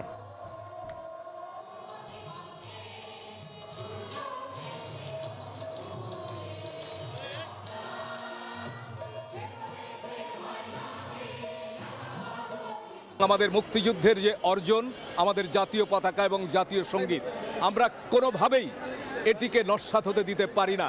বাংলাদেশের জাতীয় সঙ্গীত আমার সোনার বাংলা আমি তোমায় ভালোবাসি, আমাদের অর্জন বাংলাদেশের জাতীয় পতাকা। যে জায়গায় এর বিরুদ্ধে কোনো ষড়যন্ত্রের কথা শুনবো, আভাস আসবে, আমরা অবশ্যই তার বিরুদ্ধে রুখে দাঁড়াবো। কবি, কবিতা আর কণ্ঠশিল্পীদের অংশগ্রহণে হয়ে গেল ছাত্র জনতার গণ অভ্যুত্থানে শহীদদের স্মরণে লাল জুলাইয়ের কবিতা। শুক্রবার বিকেলে কেন্দ্রীয় শহীদ মিনারে শতাধিক কবিতা নিয়ে হাজির হন আবৃত্তি শিল্পীরা। এদিকে বিশ্ব সাহিত্য কেন্দ্রে উন্মুক্ত কবিতা পাঠের আয়োজন করা হয়।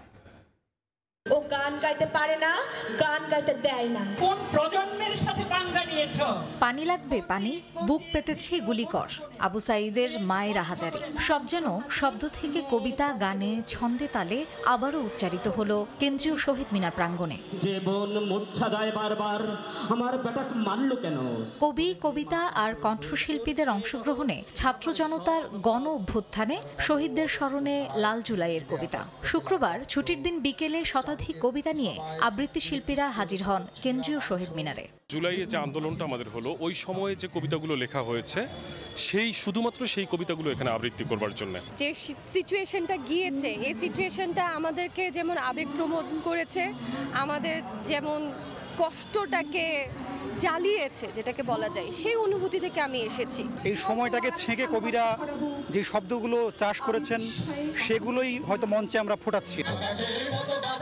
কবিতার সঙ্গে দেশাত্মবোধক গানেও মুখর হয় শহীদ মিনার প্রাঙ্গণ। শিল্প সাহিত্যে অগ্নিঝরা জুলাইয়ের ক্ষতচিহ্ন, শহীদদের আত্মত্যাগকে স্মরণীয় করে রাখাই উদ্দেশ্য সবার।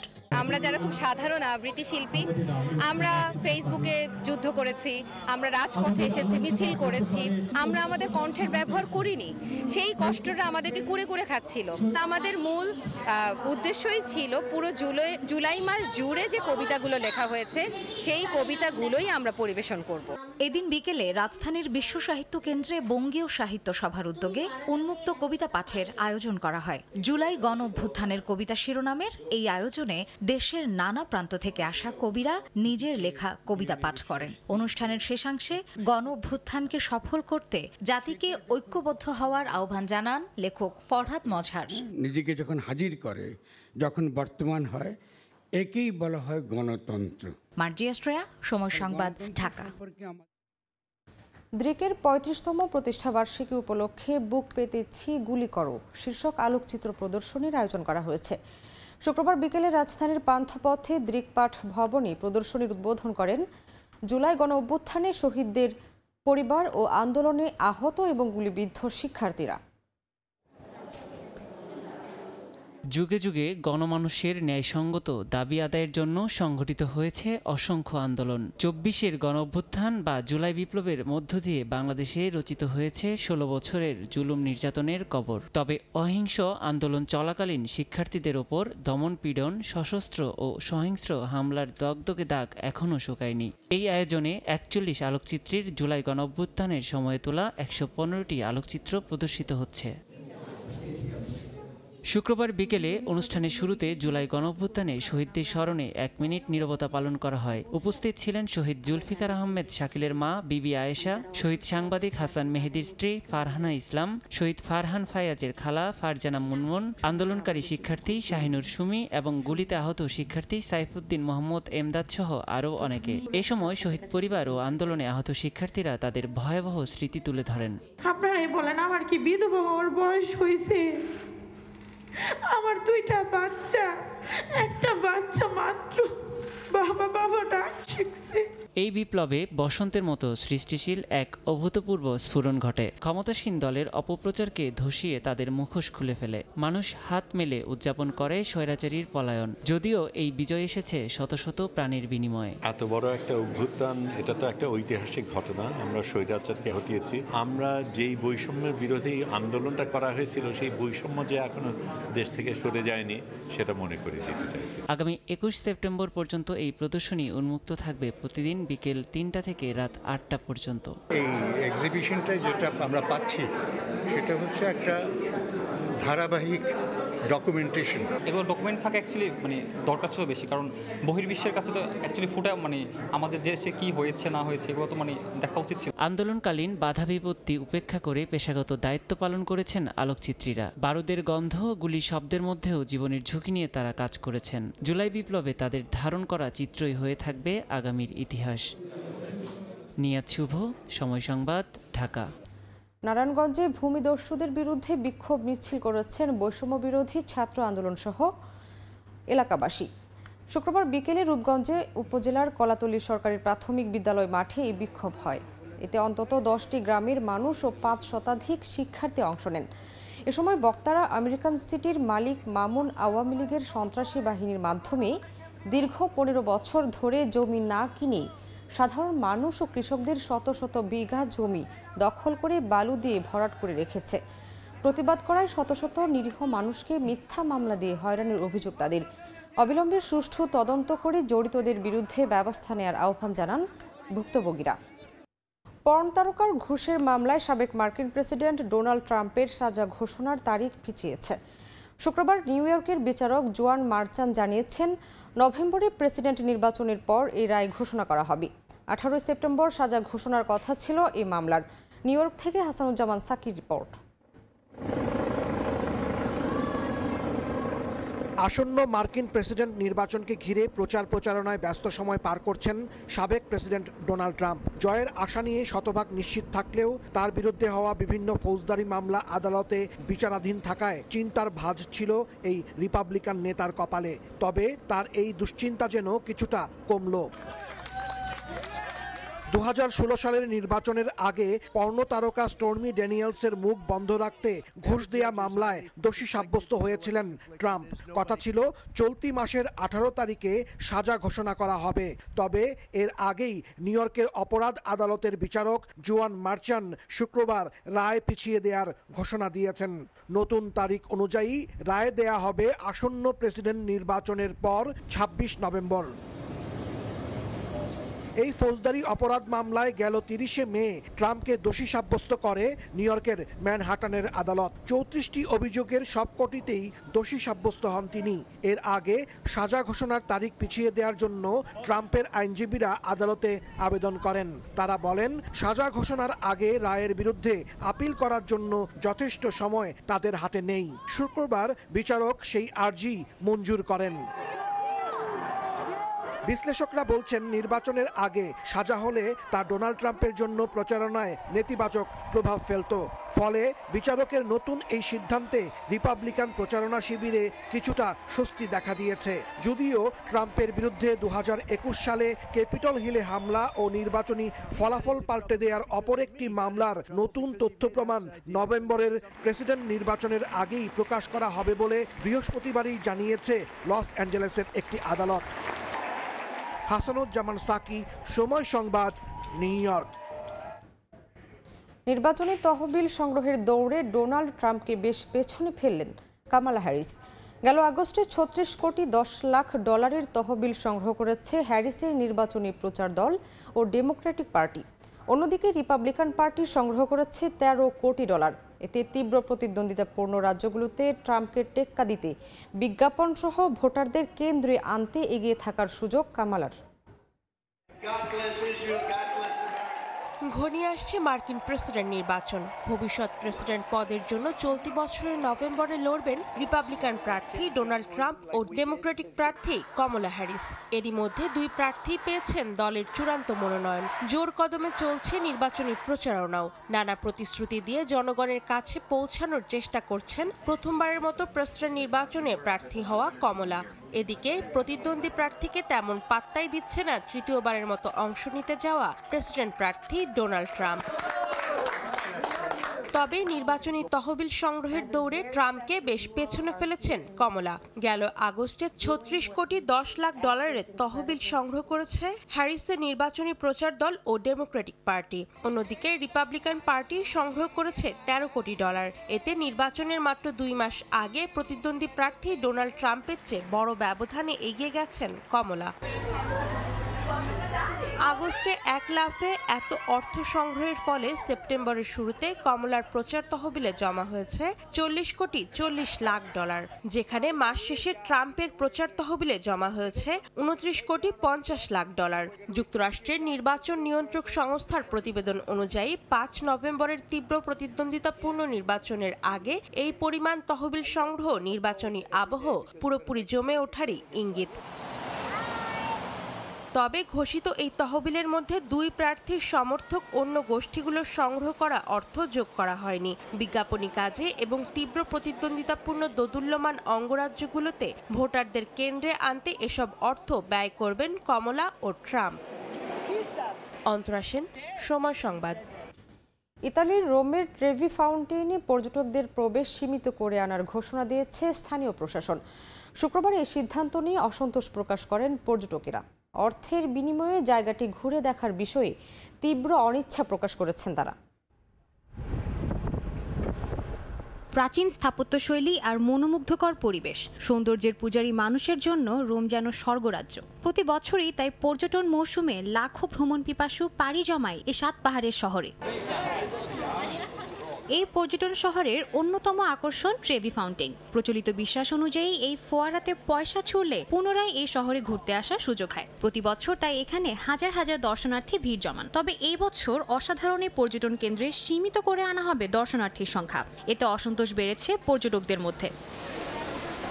প্রাথমিক পরিকল্পনা অনুযায়ী ফোয়ারাতে ভ্রমণে যাওয়ার আগেই রিজার্ভেশন দিতে হবে। একটি নির্দিষ্ট সময়ের মধ্যে নির্দিষ্ট সংখ্যক মানুষই এখানে প্রবেশ করতে পারবেন। গুনতে হতে পারে অতিরিক্ত অর্থ। প্রতি বছর অনেক মানুষ এই ফোয়ারায় পয়সা ফেলে, সেখান থেকেই তাদের লাখ লাখ উপার্জন হয়। তবু অর্থের বিনিময়ে পর্যটকদের ঢুকতে দেওয়ার এই সিদ্ধান্ত অমূলক। এটা অসম্ভব। এত দর্শনার্থীদের কেউই এর পক্ষে সায় দিবে না।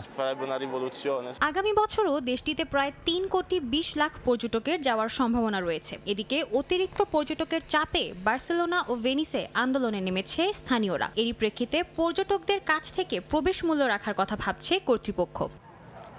সাদিয়া তাসনিম, সময় সংবাদ। যুক্তরাষ্ট্রের নিউ ইয়র্কে চলছে কুকুরদের নিয়ে ফ্যাশন শো।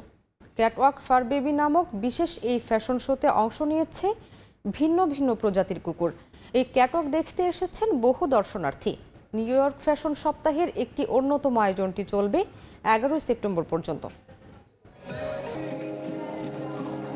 রাজকীয় সিল্কের পোশাকে হেঁটে চলেছে একটি কুকুর। কোনো রাস্তা নয়, বরং সে হাঁটছে ফ্যাশন শো এর রানওয়েতে।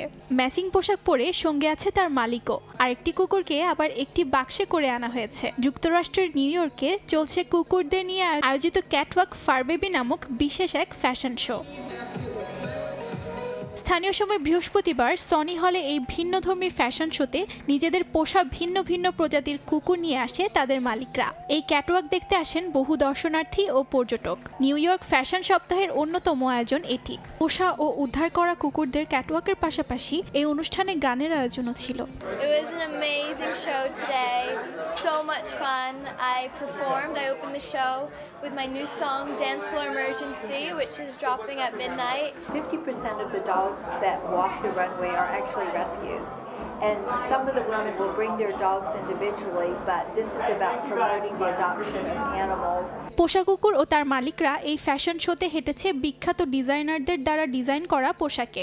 চমকপ্রদ এই অনুষ্ঠানের মূল লক্ষ্য হলো পশুপালনের বিষয়ে সচেতনতা বৃদ্ধি। এছাড়াও কুকুরদের দত্তক নেয়ার বিষয়েও অনুপ্রাণিত করবে catwalk fur baby fashion show, যা চলবে সেপ্টেম্বরের 11 তারিখ পর্যন্ত।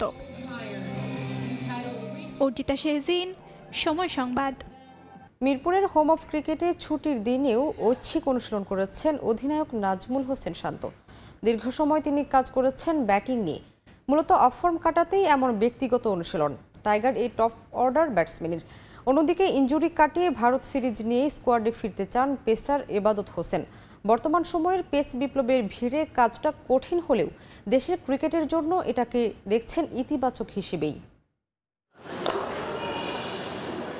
শুক্রবার সরকারি ছুটির দিন স্তব্ধ হোম অফ ক্রিকেটে প্রাণের চাঞ্চল্য নেই বললেই চলে, কিন্তু সেই নিস্তব্ধতা ভেদ করে শান্তর সেই স্বভাবসুলভ drive. Captain leading from the front, কিন্তু টাইগার কাপ্তান তা পারছেন কই। দল সাফল্য পেলেও সবশেষ 9 ইনিংসে তার ব্যাটে 50-র দেখা নাই। তাই তো শান্তর এমন ফিরে পাওয়ার লড়াই। ইনডোরের আউটারে 9টা থেকে বেলা 11:30। সময় বেড়েছে রোদের তীব্রতা, তবে শান্ত তাতেও হননি অশান্ত। লোকাল কোচ আর থ্রোয়ারদের সঙ্গে নিয়ে কাজ করেছেন ভুল ত্রুটি ধরতে। সামনেই ভারতের মাটিতে সাফল্য ধরে রাখার চ্যালেঞ্জ। প্রবল প্রতিপক্ষের বিপক্ষে ভালো করতে তার ব্যাটে রানের বিকল্প নেই। ভারত সিরিজ ভিন্ন চ্যালেঞ্জ আরেক টাইগার পেসার এবাদতের জন্য। সর্বনাশে ইনজুরির থাবায় বছর পেরিয়েছে, তবুও মাঠে ফেরা হয়নি সিলেট রকেটের। প্রতিপক্ষ হিসেবে টিম ইন্ডিয়া বরাবরই প্রিয় তার কাছে। টাইগার ম্যানেজমেন্টের কাছ থেকেও পেয়েছেন গ্রিন সিগন্যাল। ম্যাচ ফিট না হলেও দলের সঙ্গে চেন্নাইয়ের বিমান ধরছেন তিনি। আফসোস তো অবশ্যই, এজ এ প্লেয়ার বাহিরে থাকা সত্যি কথা এটা অনেক কষ্টের। বাংলাদেশ টিমের সাথে হয়তো আমাকে ইন্ডিয়াতে নিবে, ওখানে দেখা যাচ্ছে আমার যে বোলিং সাপোর্ট, আমার doctor, physio, fast bowling coach, trainer সবাইকে আমি পাবো। আর আরেকটা জিনিস হচ্ছে বিশেষ করে বাংলাদেশ টিমের মনিটরিংয়ে থাকবো। তাসকিন, হাসান, নাহিদ রানা, মুস্তাফিজ, তানজিম সাকিব সাম্প্রতিক সময়ে শুধু কাগজে কলমেই নয়, 22 গজেও টাইগার পেস বিপ্লবে আচ্ছন্ন তাবৎ ক্রিকেট দুনিয়া। তবে তাতে বেড়েছে প্রতিযোগিতা। চ্যালেঞ্জের মুখে একসময় দলের অটো চয়েস এবাদত। তবে এমন প্রতিযোগিতাকে তিনি দারুণ উপভোগ করছেন। আমাদের ফাস্ট বোলিং ডিপার্টমেন্ট যে পরিমাণে এখন ইমপ্রুভ করছে আলহামদুলিল্লাহ। এখন যে কেউ, আমরা যে ওয়ার্ল্ডের যে কোনো দেশেই যাই, সবাই অ্যাটলিস্ট উইকেটটা বানাইতে গেলে একটু চিন্তা করবে। আমার কাছে অনেক হেলদি একটা কম্পিটিশন মনে হয়। আমি চাইও যে আমাদের এইরকম ফাস্ট বোলার আরও 7টা থাকবে। সো মানে তখন কি হবে, আমার নিজের তাগিদ থাকবে যে আমি আরো ভালো করতে হবে। 8 সেপ্টেম্বর থেকে গোটা দল নিয়ে শুরু হওয়া অনুশীলনে থাকছেন এবাদত হোসেন। তবে শেষ পর্যন্ত ভারতের মাটিতে তার সুযোগ না মিললেও ঘরোয়া লিগে পারফর্ম করে আন্তর্জাতিক সার্কিটে এবাদত ফিরতে চান প্রোটিয়া সিরিজ দিয়েই। মাহবুব রিমন, সময় সংবাদ, ঢাকা। বিগ ব্যাশের পর এবার জিম আফ্রো টি10 লিগেও দল পেলেন tiger leg spinner Rishad Hossain. ড্রাফটের আগে সরাসরি চুক্তিতে হারারি বোল্টসের সঙ্গে চুক্তিবদ্ধ হলেন এই লেগি। কয়েকদিন আগে ড্রাফট থেকে রিশাদকে দলে টানে বিগ ব্যাশের ফ্র্যাঞ্চাইজি হোবার্ট হ্যারিকেন। এর আগে কানাডার গ্লোবাল টি20তেও খেলেছেন এই লেগ স্পিনার, কিন্তু টি10-এ এবারই প্রথম খেলবেন তিনি। জিম আফ্রো টি10 লিগের ড্রাফট অনুষ্ঠিত হওয়ার কথা রয়েছে আগামী 8 সেপ্টেম্বর। তবে এর আগেই সরাসরি চুক্তিতে রিশাদকে দলে নিল হারারি বোল্টস। হারারিতে রিশাদ ছাড়াও আছেন লঙ্কান অলরাউন্ডার দাসুন সানাকা, নিউজিল্যান্ডের জিমি নিশান এবং ক্যারিবিয়ান কেনার লুইস।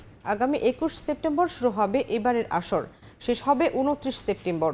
এর আগে জিফ আফ্রো টি10 লিগের ফ্র্যাঞ্চাইজি বুলাওয়ে ব্রেভসে খেলেছেন তাসকিন আহমেদ এবং জোবার বাফেলোসে খেলেছেন মুশফিকুর রহিম। ভারতীয় অ্যাথলিটদের মধ্যে সর্বোচ্চ করদাতার তালিকায় শীর্ষস্থানে আছেন বিশ্বকাপজয়ী ক্রিকেটার বিরাট কোহলি। 2023-24 মৌসুমে 66 কোটি রুপি কর দিয়েছেন তিনি। ভারতীয় ব্যবসাভিত্তিক ওয়েবসাইট ফরচুন ইন্ডিয়ার প্রকাশিত এক প্রতিবেদনে উঠে এসেছে এই তথ্য। এই তালিকায় 2-এ আছেন মহেন্দ্র সিং ধোনি, 3 নম্বরে জায়গা করে নিয়েছেন সচিন টেন্ডুলকার। সিনিয়রদের সঙ্গে আছেন 2 জন তরুণ ক্রিকেটারও। আর হার্দিক পান্ডিয়া ও ঋষভ পন্ত যথাক্রমে 13 ও 10 কোটি রুপি আয়কর দিয়েছেন। বিরাট কোহলি মাঠের ক্রিকেট হোক কিংবা অন্য কোনো আলোচনা, ঘুরে ফিরে খবরের শিরোনাম হবেনি। কখনো 22 গজের কোনো কর্মকাণ্ডে, কখনো বাণিজ্যিক চুক্তি, কখনো আবার ইন্ডিয়ার সবচেয়ে ভ্যালুয়েবল স্টারদের তালিকায় শীর্ষ 10-এ থাকার ঘটনায়। কিন্তু এবার আর সেসব নয়, ভিন্ন এক ঘটনায় আলোচনায় বিশ্বকাপ জয়ী ক্রিকেটার।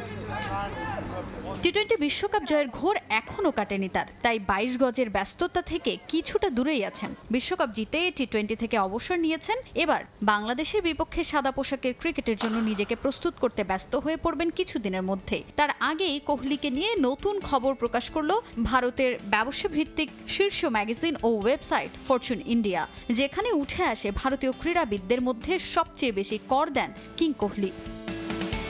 ওই প্রতিবেদন অনুযায়ী সর্বোচ্চ করদাতাদের এই তালিকার শীর্ষে আছে বিরাট কোহলি। কর মূলত আয় ও ব্যয়ের উপর ভিত্তি করে দেয়া হয়। ক্রিকেট, বিজ্ঞাপন, বাণিজ্যিক চুক্তি, ফ্র্যাঞ্চাইজি ক্রিকেট সহ অন্যান্য বিভিন্ন ক্ষেত্র থেকে আয় করে থাকেন বিরাট। আর 2023-24 মৌসুমে তিনি কর দিয়েছেন সব মিলিয়ে 66 কোটি রুপি। কর প্রদানকারীদের এই তালিকার 2-এ অবস্থান ভারতীয় কিংবদন্তি মহেন্দ্র সিং ধোনির। 4 বছর আগে খেলা ছাড়লেও বিজ্ঞাপন, বাণিজ্যিক সব চুক্তি থেকে এমএসডি যে মোটা অঙ্ক আয় করেন তাতে কোনো সন্দেহই নেই। আর গেল 2023-24 মৌসুমে 38 কোটি রুপি কর দিয়েছেন তিনি। তৃতীয় সর্বোচ্চ কর দিয়েছেন সচিন টেন্ডুলকার। মূলত বাণিজ্যিক চুক্তি, ব্যবসা আর বিজ্ঞাপনই লিটল মাস্টারের আয়ের উৎস। কিংবদন্তি এই ব্যাটসম্যান কর দিয়েছেন 28 কোটি রুপি। তালিকার 4-এ আছেন ভারতের সাবেক অধিনায়ক ও বিসিসিআই এর সাবেক সভাপতি সৌরভ গাঙ্গুলি। বার্ষিক আয়ের ওপর 23 কোটি রুপি কর দিয়েছেন তিনি। তরুণ ক্রিকেটারদের মধ্যে আয়করের এই তালিকায় আছেন হার্দিক পান্ডিয়া ও ঋষভ পন্ত। 13 ও 10 কোটি আয়কর দিয়ে ভারতের সর্বোচ্চ করদাতাদের তালিকায় জায়গা করে নিয়েছেন এই দুই ক্রিকেটার। যদিও ভারতের সর্বোচ্চ করদাতা অ্যাথলিটদের তালিকায় নেই অন্য কোনো ডিসিপ্লিনের কেউই। তাজিন খন্দকার, সময় সংবাদ। ফিটনেস ও পারফরম্যান্সে অবনতি হওয়ায় জাতীয় দলে নিজের জায়গা ধরে রাখতে কঠিন চ্যালেঞ্জের মুখে পড়েছেন অধিনায়ক জামাল ভুঁইয়া। সুযোগ পান না জাতীয় দলের প্রথম একাদশে। তবে এখনই তার উপর আস্থা না হারাতে বললেন জাতীয় ফুটবল দলের সাবেক অধিনায়ক জাহিদ হাসান এমিলি। ভুটানের বিপক্ষে কাঙ্ক্ষিত জয় পেলেও আক্রমণ ভাগ নিয়ে আক্ষেপ প্রকাশ করেছেন তিনি। পরবর্তী ম্যাচে বড় ব্যবধানে জয় পেতে হলে ফুটবলারদের বল পজিশন ধরে রাখার পরামর্শ দিয়েছেন সাবেক এই ফুটবলার। বাংলাদেশ জাতীয় ফুটবল দলের প্রথম একাদশে সুযোগ পান না নিয়মিত। প্রিমিয়ার লিগের দল বদলেও পাননি কোনো ক্লাব। অধিনায়ক ছাড়াই গেম প্ল্যান সাজান বাংলাদেশ ফুটবল দলের কোচ হাবিয়ার কাবরেরা। দলে নিজের জায়গা ধরে রাখতে রীতিমতো চ্যালেঞ্জের মুখে পড়তে হচ্ছে জামাল ভুঁইয়াকে। তাহলে কি ফুরিয়ে যাচ্ছেন JB6? দেশের ফুটবলে দীর্ঘ সময় ধরে সার্ভিস দেওয়া জামাল ভুঁইয়া পার করছেন কঠিন সময়। তবে এখনই তার উপর আস্থা হারাচ্ছেন না আরেক সাবেক অধিনায়ক জাহিদ হাসান এমিলি। জাতীয় দলে নিজের জায়গা পাকাপোক্ত করতে জামালকে কঠিন চ্যালেঞ্জ নিতে হবে বলে মনে করেন তিনি। জামাল তো অলরেডি স্টার্টিং 11 কিন্তু সে হারিয়ে ফেলেছে, যা সত্যি কথা। এবং কালকে যে তিনজন মিডফিল্ডার খেলেছে তারা বেশ ভালোই খেলেছে। বাট আমাদের জামালের একটা বড় এক্সপিরিয়েন্স রয়েছে। আপনি জামালকে এই মুহূর্তেই কিন্তু বাদ দিতে পারবেন না। জামাল আমাদের দেশের জাতীয় দলে কিন্তু একটা সময় বেশ ভালো ডেলিভারি দিয়েছে। তো জামালের যে এক্সপিরিয়েন্সটা আছে সেইটা কিন্তু আপনাকে আরো 2-3 বছর সে দিতে পারবে যদি সে ক্লাব ফুটবলে রেগুলার হয়। আদারওয়াইজ তার জন্য ডিফিকাল্ট হবে। প্রায় 11 মাস পর জয়ের দেখা পেল বাংলাদেশ ফুটবল দল। ভুটানের বিপক্ষে কাঙ্ক্ষিত জয় এলেও স্কোর লাইন ও ফুটবলারদের গেম অ্যাপ্রোচ হতাশ করেছে সাবেক অধিনায়ককে। দলে জেনুইন স্ট্রাইকার নেই বলেও আক্ষেপ তার। দলের সাথে যদি আপনি একটানা 15 বা 20টা পাস না করতে পারেন, বিল্ড আপ না করতে পারেন, তখন আসলে এটা পরবর্তী যখন আপনি স্ট্রং অপোনেন্টের সাথে খেলবেন তখন কিন্তু এই জায়গাগুলি কিন্তু আরো বেশি আপনার ভুল হবে। কোনো ফরওয়ার্ড নেই কিন্তু। কোচ কিন্তু আসলে বাধ্য হয়ে আসলে সিস্টেমটা চেঞ্জ করেছে। মানে স্ট্রাইকার ছাড়াই আসলে তাদেরকে রেখে কিন্তু দলটা সাজিয়েছে। তো স্ট্রাইকারের যে একজন দুজন স্ট্রাইকার অভাবটা তো অনেকদিন ধরেই কিন্তু জাতীয় দল ভুগছে। ভুটানের বিপক্ষে পরবর্তী ম্যাচে বড় ব্যবধানে জিততে হলে ফুটবলারদের বল পজিশন ধরে রাখার পরামর্শ দিয়েছেন সাবেক অধিনায়ক। আপনি যদি বল পজিশন রাখতে পারেন তখন ভুটান আপনার সাথে কিছুই করতে পারবে না। যে জায়গাটা ইমপ্রুভ করার আমি বলবো যে একমাত্র জায়গা সেটা হচ্ছে আপনাকে বল পজিশন রাখতে হবে অনেক, এবং সেই বল পজিশনটা আমাদের হাতে না। আমরা কালকে বল পজিশন রেখেছি, সেটা আমাদের হাতে। এটা কোনো কার্যকারিতা হবে না।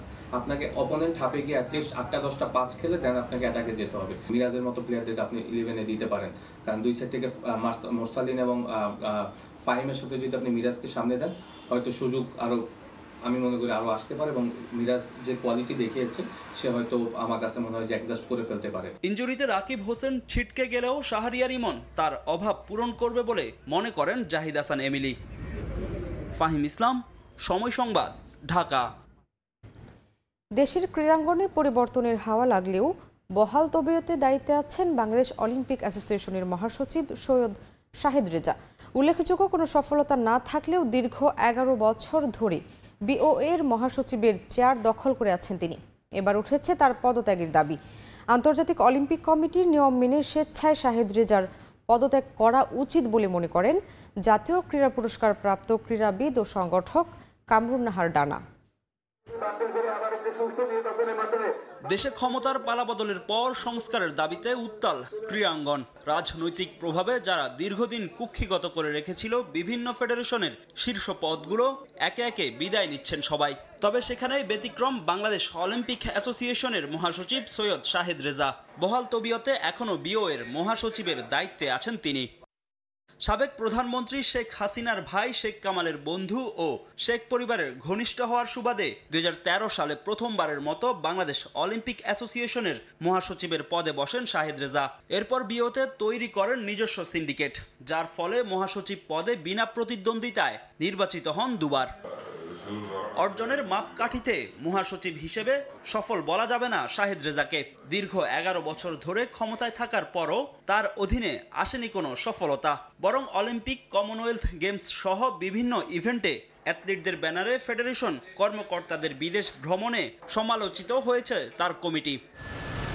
জাতীয় ও আন্তর্জাতিক বিভিন্ন ইভেন্টে নির্দিষ্ট কিছু ফেডারেশনকে বিশেষ সুবিধা দেওয়ার অভিযোগও আছে তার বিরুদ্ধে। দেশ সংস্কারের সময়ে দেশের এই শীর্ষ ক্রীড়া সংস্থায় পরিবর্তন দেখতে চান সংগঠকরা। আমি যখনই ভাববো যে আমার এখানে কোনো প্রতিদ্বন্দ্বী নাই, কেউ দাঁড়াতে আসবে না, উপর লেভেলে অর্ডারে হোক বা কোনো কিছুতে হোক সাহসী পাবে না কেউ দাঁড়াতে, এটা কিন্তু খুব ভালো কথা না। যে আমি কম্পিট করছি আর একজন কম্পিট করার সাহস পাচ্ছে না, এই জিনিসটা কখনোই থাকা উচিত না। শাহেদ ভাই যেহেতু বোঝেন যে এখানে এই মুহূর্তে একটা কিন্তু সময় আসে মানুষের, সেটা কিন্তু সেটুক বোঝার নিশ্চয়ই শাহেদ ভাইয়ের ক্ষমতা আছেন, তো আমার মনে হয় উনি অন্যকে জায়গা করে দেবেন। 2013 সালে প্রথমবারের মতো দায়িত্ব নেওয়ার সময় কুয়েতে নিযুক্ত বাংলাদেশের রাষ্ট্রদূত ছিলেন সৈয়দ শাহেদ রেজা। বিওএ মহাসচিব হওয়ার আগে হ্যান্ডবল, গলফ সহ দেশের বিভিন্ন ক্রীড়া সংস্থার অনেক কমিটিতে ছিলেন তিনি। ফাহিম ইসলাম, সময় সংবাদ, ঢাকা। এ পর্যায়ে শীর্ষ সংবাদগুলো জানিয়ে দিচ্ছি আরেকবার। তিস্তার পানি বন্টন আন্তর্জাতিক আইন মেনে হতে হবে, চুক্তি নিয়ে আলোচনা করবে অন্তর্বর্তী সরকার। পিটিআইকে ডক্টর ইউনূস। ত্রিপুরায় ডম্বুর বাঁধ অভিমুখে ইনকিলাব মঞ্চের লং মার্চ।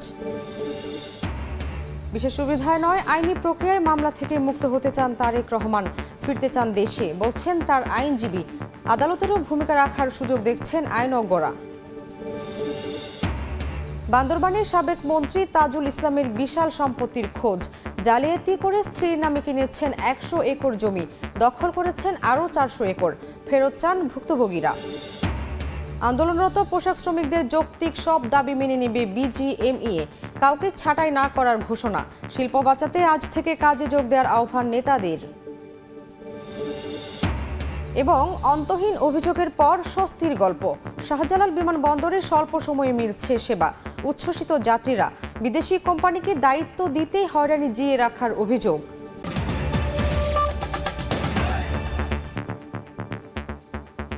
এই ছিল ভোরের সময়, সঙ্গেই থাকুন সময়ের।